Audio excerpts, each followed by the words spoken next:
तो आज क्या है? आज ईस्टर है। ईस्टर का मतलब क्या है? ईस्टर का मतलब है कि जब जीसस पुनरुत्थान हुआ।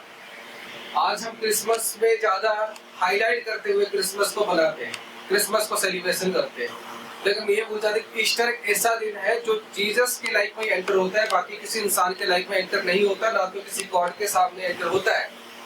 समझ रहे मेरी बात? जितने भी गॉड है, जितने भी इंसान है, सभी का जन्मदिन है, लेकिन पुनरुत्थान दिन किसी का नहीं है।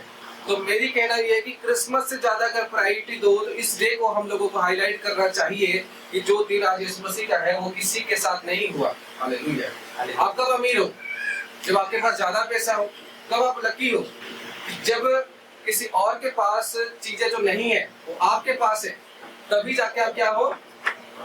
ब्लेस्ड हो। या बोलोगे वो सामान जो उसके पास नहीं है वो सामान मेरे पास है। आमीन। हालेलुया। तो उसी तरह से क्या है कि जो ईस्टर है वो किसी के लाइफ पर भी नहीं है, लेकिन ईस्टर जो है वो जीसस की लाइफ पर है क्योंकि वो पुनरुत्थान हुआ। हालेलुया।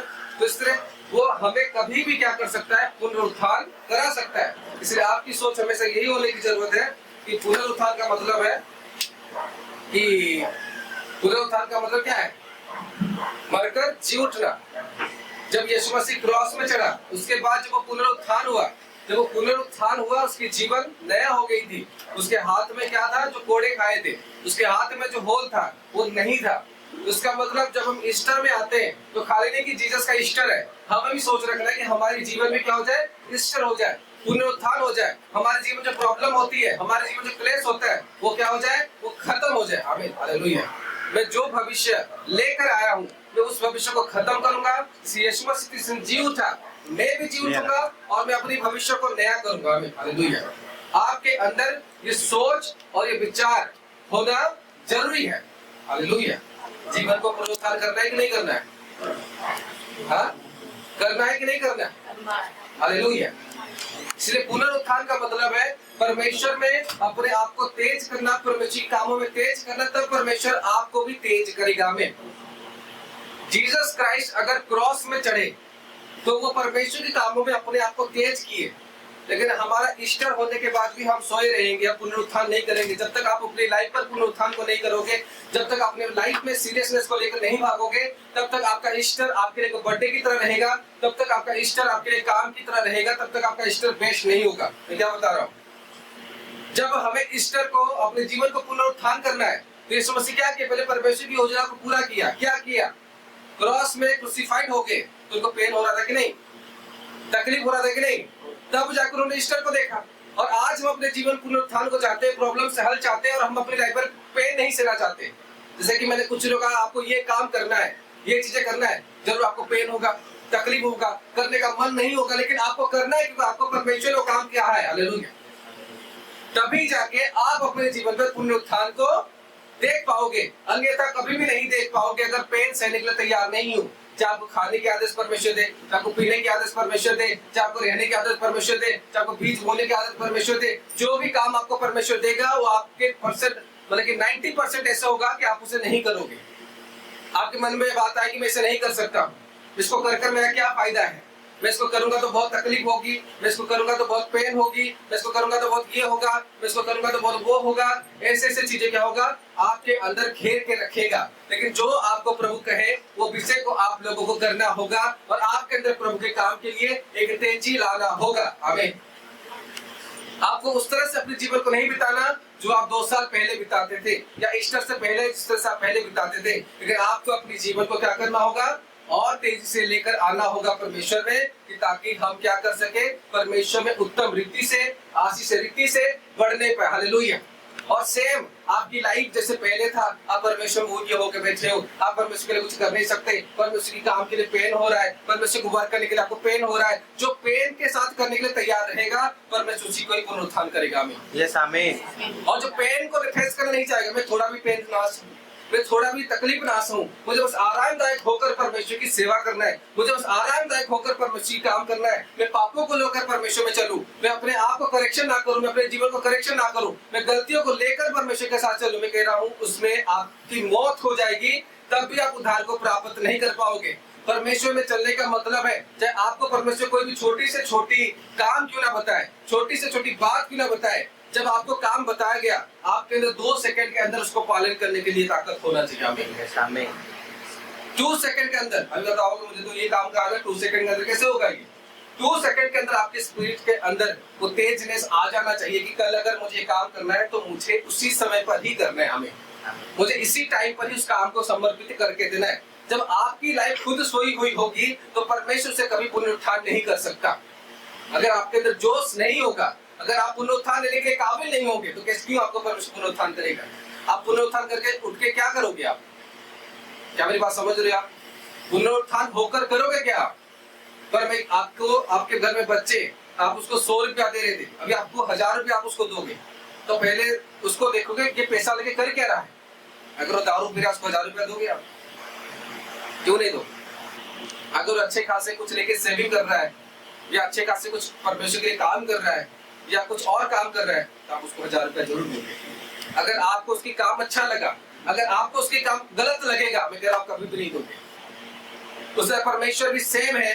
परमेश्वर को जब आप भाते हो, लुभाते हो अपने कर्म के द्वारा, उसके कर्म करते हुए परमेश्वर आपको क्या करते हैं? आपके जीवन में आपको इष्टर बनता है, आपकी जीवन पुनरुत्थान होती है। तो उसको क्या करना पड़ता है? परमेश्वर को अट्रैक्ट करना पड़ता है, परमेश्वर को आकर्षण करना पड़ता है। और उस आकर्षण करने के लिए क्या होता है? इंसानों को पेन होता है, तकलीफ होता है कि हम ये काम को कैसे करें, हम ये चीजों को कैसे करें। आज आप सब जन एक चर्च में हो, आज आप सब कहाँ हो?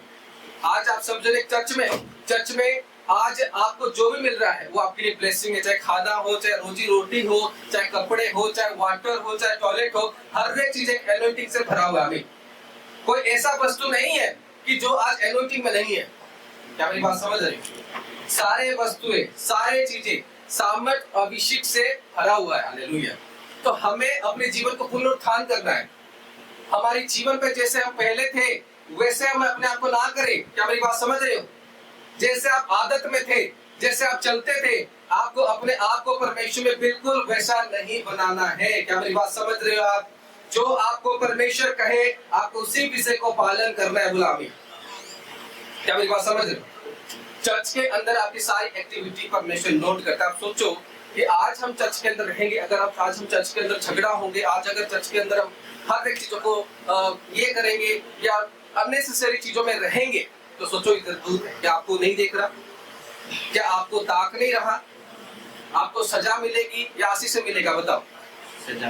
सजा मिलेगी, पनिश करेगा वो आप लोगों की लाइफ में, दंड करेगा आप लोगों की लाइफ में, क्योंकि वो ये जो चीजें हैं सारे एनोटेड से भरा हुआ। मैं कह रहा हूँ अगर कोई प्रेयर भी करेगा और जाएगा चर्च की दीवार को छूने के लिए, छू नहीं पाएगा। हालेलुया।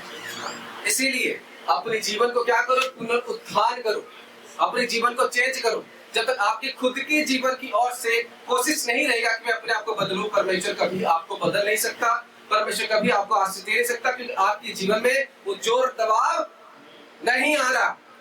क्या मेरी बात समझ रहे हो? अगर गाड़ी आप बोलोगे गाड़ी आगे जाएगा, मैं इसको धक्का मारूंगा तो आगे, अगर ड्राइवर भी नहीं बैठा है गाड़ी के आगे जाएगा, अगर जाएगा भी तो कहीं पर क्या करेगा? टकरा जाएगा। हालेलुया। इसलिए मैं क्या कह रहा हूं? चेंज किसको होना है? अपने आप को होना है। हमें जो परमेश्वर कह रहा है हमें उसे करना है, ना तो मुझे अपनी पास्ट लाइफ के साथ जुड़ना है, ना तो मुझे अपनी पड़ोसी के साथ जुड़ना है कि लोग क्या कहेंगे। जैसे एक दिन एक भाई आया, जब उसके साथ कोई बात, उसने कहा कि लोग क्या कहेंगे। मैंने कहा लोगों को बोलो तुम्हें खाना दे, लोगों को बोलो तुम्हें बिजनेस दे, फिर परमेश्वर के पास तुम लोग क्यों आते हो?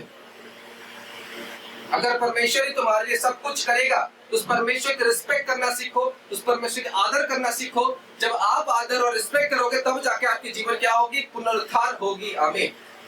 नहीं तो आप कह रहा मर जाओगे, उसी क्राइसिस को फेस करते रहोगे, उसी प्रॉब्लम को फेस करते रहोगे, उन्हीं दुष्ट आत्माओं को फेस करते रहोगे, जब तक आपके अंदर जोश नहीं होगी कि मैं अपने आप को परमेश्वर के सामने प्रेजेंट कैसे करूं। जो काम मुझे पेन भी हो रहा है मैं उसे करूंगा। आमीन। क्योंकि परमेश्वर आपको जो आज्ञाएं देगा वो आपके लिए मुश्किल ठहरेगा। हालेलुया।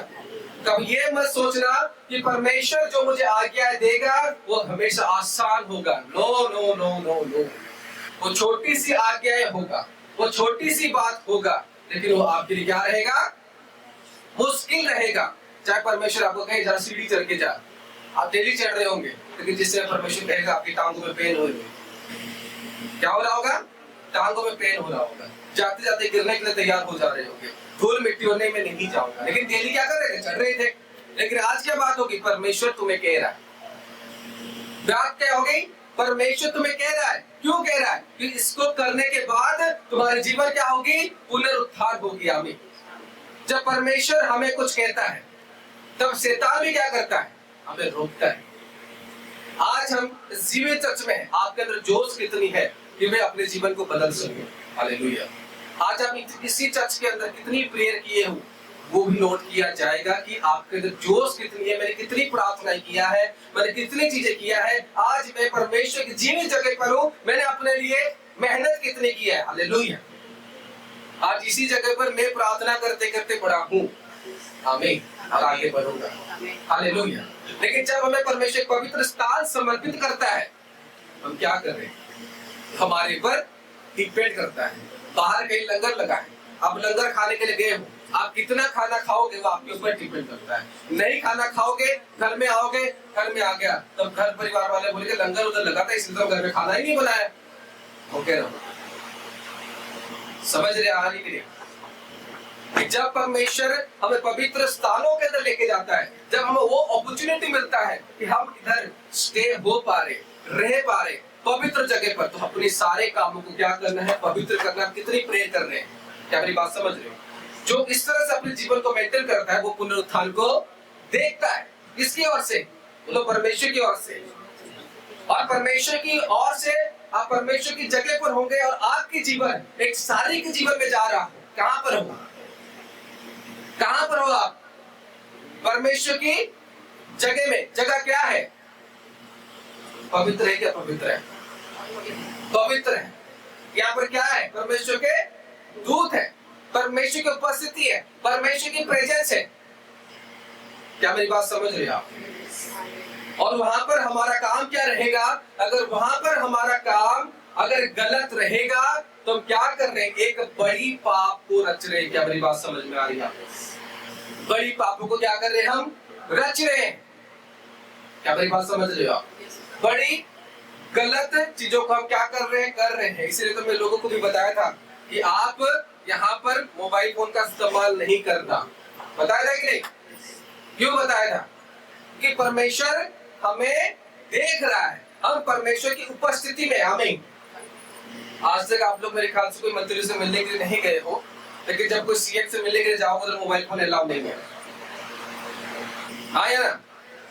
मोबाइल फोन आपको बाहर सरेंडर करना पड़ेगा, आपको पूरी अपनी बॉडी की स्कैन करानी पड़ेगी, फिर आप एंटर होंगे अंदर, क्योंकि आपके पास कोई वेपन तो नहीं है।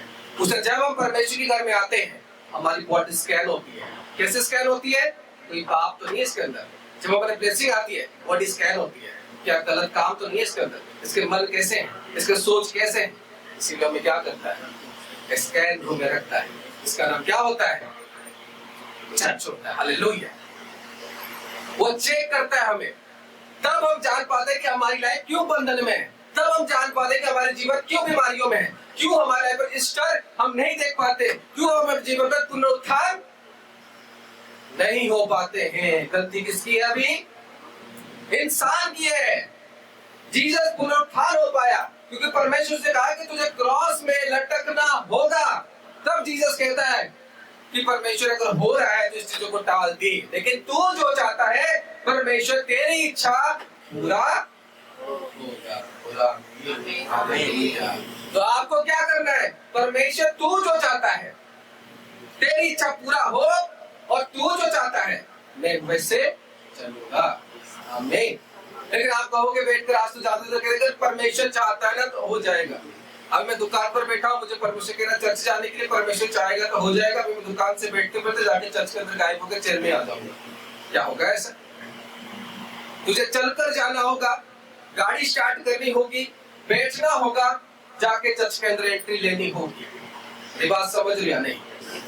अभी लोग कहते हैं कि परमेश्वर मुझे बदल दे। परमेश्वर कभी नहीं बदलेगा। बदलना इंसान को खुद रहता है। उसके जीवन को ईस्टर करना उस इंसान के जीवन खुद रहता है। हालेलुया। आमीन।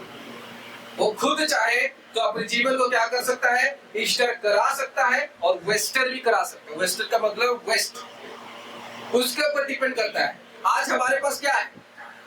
एक जीवन है, उसके अलावा जो फाइनेंस या कैपिटल जो है वो बेकार है, कुछ नहीं है। अगर परमेश्वर में कोई इंसान अपने जीवन को बेहतर रीति से लेकर नहीं जाएगा, वो कभी भी अपने जीवन पर ए ग्रेड की स्पिरिचुअलिटी को हासिल नहीं कर सकता। मैं कह रहा हूं आप में से बहुत सारे जन हो जो परमेश्वर में आपकी बर्ताव को दिखा रहा है कि अपने आप को परमेश्वर में बर्ताव को चेंज करो। आज देखो अपने हालात को, आज देखो अपनी सिचुएशन को कि आज अगर हम परमेश्वर में सही चलेंगे, हो सकता है कि मेरे जीवन आज जैसे है वो कल ना रहे। आमीन। अगर मैं परमेश्वर में सही चलूंगा तो मेरी अगर फाइनेंस की सिचुएशन खराब है तो कल वो ब्लेस्ड हो सकती है। अगर मैं कोई बीमारी में पड़ा हुआ हूँ तो आज मेरी जो सिचुएशन है, अगर मैं परमेश्वर में सही चलूंगा तो कल वो ठीक हो सकता है। आमीन। लेकिन मैं कहूंगा ना, मैं परमेश्वर में क्यों सही चलूं? मैं बीमारी को रखता हूं अपने पास, मैं कर्जे को रखता हूं अपने पास, बस डेली प्रेयर करते रहूंगा कि परमेश्वर मुझे ठीक कर, ठीक कर, ठीक कर, ठीक कर, परमेश्वर मुझे धन दे, मुझे फाइनेंस दे, लेकिन मैं अपने आप को बदलूंगा नहीं। जो मुझे परमेश्वर कह रहा है मैं उस लाइन को नहीं चलाऊंगा। लेकिन आप ईस्टर नहीं होगा, आप सीधे कब्र में जाओगे। और ये भी मत सोचना कि मैं कब्र में तो चला गया और उसके बाद जब जीसस आएगा मैं जी उठूंगा, नहीं होने वाला, नहीं होगा। क्योंकि पहले ही आपने उस रास्ते को बंद कर दिया है। वही लोग जी उठेंगे जो परमेश्वर की आज्ञाओं में चले हैं, वही जन जी उठेंगे जो परमेश्वर के लिए अपने प्राण को खोए हैं। वही लोग नहीं जी उठेंगे जो अपने प्राण को बचाने के लिए जीसस की आज्ञाओं को तोड़े हैं। क्या मेरी बात समझ में आ रही है? इसलिए प्रत्येक लोग खुदावन की आज्ञाओं का पालन करें, खुदावन में बढ़े, ताकि परमेश्वर आपको आशीष कर सके।